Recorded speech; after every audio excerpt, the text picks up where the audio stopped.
Ito yung pag-uwi ni Rene Batermonia sa Davao. Ayan siya guys. Napakasakit ano. Grabe. Halos abot kaya na yung abot kamay na yung pangarap niya pero inano ng ibang masamang ano tao. 51 lang tsaka 20 at saka kuryente. O 20 plus din kuryente Grabe. 25, 26 lang yun Kaya tinitignan ko talaga ito oh. 70, 80. Tapos Ayun. Ano pa lang sinakyan niya eh, private plane. Hindi passenger plane, private plane. Ang ano talaga ng tao. Ang wala umalis ang tao, ang mga tao dito sa social media ay hinihipo ni Lord. Kasi nga mahirap siya. Kaya nga hindi mo talaga ah, hindi natin ini-expect na ganun ang ganun ang awa ng tao dahil mahirap ang kanyang pinanggalingan, nagsikap pagkatapos abot kamay na sana yung mga pangarap niya, gusto siyang makatulong sa mga ilangan pero bakit ganun ang ginawa sa kanya, di ba? Ayan, pang ano yan eh, private plane pala itong sinakyan niya ni Bobit pauwi ng Davao. Tapos pagdating ng Davao, doon muna siya diniretso sa Ateneo. Sa Ateneo ba yun?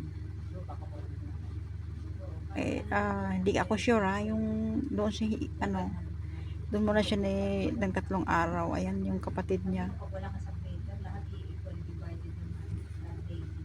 Katapos maganda talaga yung may puso na tumutulong sa nangangailangan na yan. Palipad na sila, pauwi na ng Davao.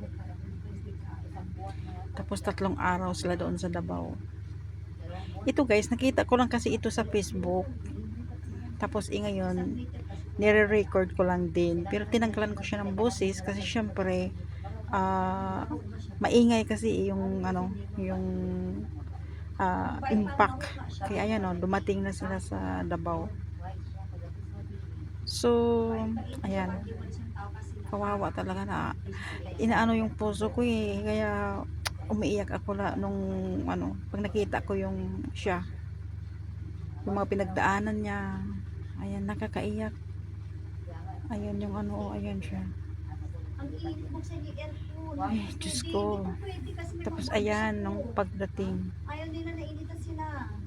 Mag-aircon kayo, malit lang naman basta sa umaga patayin Pagdating nila dyan sa Nagreklamo sila, alis sa mga yan. Dalawa.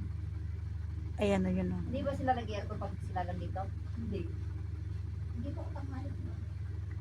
Kita mo magkala, 20 kilowatts na alam. Hindi ko kasi mapicturean niya pag umaga yung patay ko. Kasi tulong pa yun. Ayan siya Picture na ako. Kasi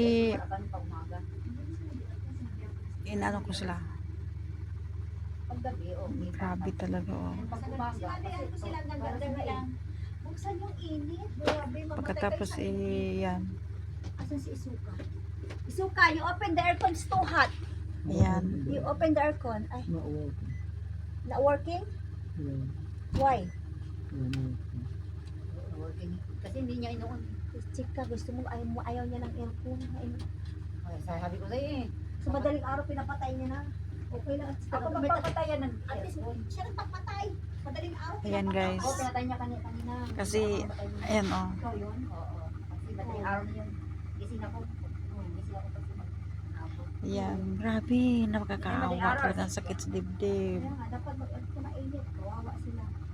Kaya nung nakita niya, narinig niya yung mama niya, tumulo yung luha niya. Kasi hindi rin naman ini-expect na ganun ang mga matatanggap na mga tulong mula sa mga tao.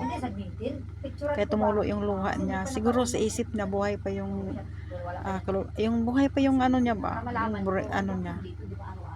Hindi niya na ibigay sa mama niya. Pinaglaban niya yung siguro kasi 'di ba may mga pasa siya. Siguro sa isip niya kakayanin niya, gusto niya kakayanin niya para matupad yung mga pangarap niya para sa mga magulang niya, pero hindi naman akalain na ganun ang mangyayari, na pati pala buhay niya ikukunin. Grabe yung karanasan niya, Diyos ko. Kaya hindi natin sisi ang mga tao kung bakit ang daming tumulong, nagdagsaan ang mga taong araw-araw naghatid ng mga bulaklak, mga OFW, kasi nasa social media na tayo ngayon at saka sa GSTT ni Facebook, kaya dumadaan yung mga ano niya, mga page na nagpo-post ng mga picture niya, videos na dumadaan sa bawat cellphone, kaya all over the world na yung ano, yung history sa buong kasaysayan ngayon lang ito nangyari. Tinalo pa yung presidente, yung mga presidenteng namatay na, mga politicians, mga artista, tinalo pa niya. Kasi talagang inaano yung mga puso, yung parang hinipo ni Lord yung mga may mabuting puso na yung tutulong ba. Kasi nakakaawa talaga eh. Nakakaawa talaga. Pero kung para sa akin, ano, yung mga material ng bagay na binigay, yung mga sasakyan, hindi yan aabot ng 10 taon. Or kung aabot man yan, syempre gagasto ka na rin. Kaya mahirap i-explain.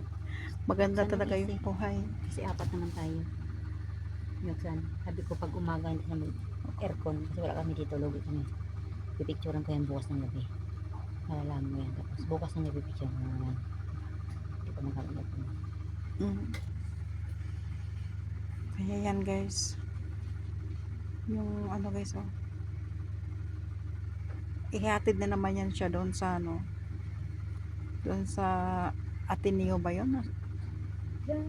Sa gym araw ba yun?